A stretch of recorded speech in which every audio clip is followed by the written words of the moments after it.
மைனா சுருளி, குற்றமை தண்டனை ரவி. எனக்கு குற்றமை தண்டனை ரவி தான். இதுக்கு அங்கீகாரம் கிடைச்சிருச்சு, அதுக்கு அங்கீகாரம் கிடைக்கலங்கிறதுனால எனக்கு அவன் ரொம்ப ஜாஸ்தியா தெரியும். தியேட்டரா சினிமாவா? ரொம்ப மனசுக்கு நிறைவான தியேட்டர் தான். ஸ்கிரிப்டுக்காக எஸ் சொல்வீங்களா, டைரக்டர் பார்த்து எஸ் சொல்வீங்க? கண்டிப்பா ஸ்கிரிப்ட். மோஸ்ட் அண்டர்ரேட்டட் ஃபிலிம் உங்களோட ஃபிலிமோகிராஃபில அப்படின்னா? குற்றமை தண்டனை தான். லீட் ஆக்டரா நடிக்கணும்னு நினைக்கிறீங்களா, கேரக்டர் ரோல் நடிக்கணும்னு நினைக்கிறீங்களா இனிமேல்? நான் லீடா நடிக்கிறது கூட ஒரு கேரக்டரா தான் பண்றேன். ஆனா ஒண்ணு என்ன அப்படின்னா, கேரக்டர் பண்ணும்போது நிறைய படம் கிடைக்கும், நிறைய கியூட்டான கேரக்டர்ஸ் கிடைக்கும் எக்ஸ்பெரிமெண்ட் பண்ணலாம் இருக்கு.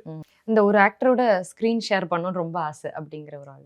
எனக்கு ரொம்ப ஆசை வந்து கமல் சார் தான். இன்னும் அன்பே சிவம் அந்த தியேட்டர் சீன், இந்த ப்ரொஜெக்ஷன் ரூம்ல இருந்து ஒரு கான்வர்சேஷன், நான் ஒரு ஆர்டிஸ்ட் அப்படின்னு சொல்லிட்டு போன ஒரு படம். அதுக்கு காரணம் கமல் சார். அப்படி ஒரு ஜாம்பவான் உள்ள இருந்தா, அதனால எனக்கு அவர் கூட. அடுத்த படம் என்ன சார்? ரேவதி மேடம் நானும் நடிச்சிருக்கோம். KS அதிகமான டைரக்ஷன்ல லைஃப்னு மூவி, பியூட்டிஃபுல் மூவி.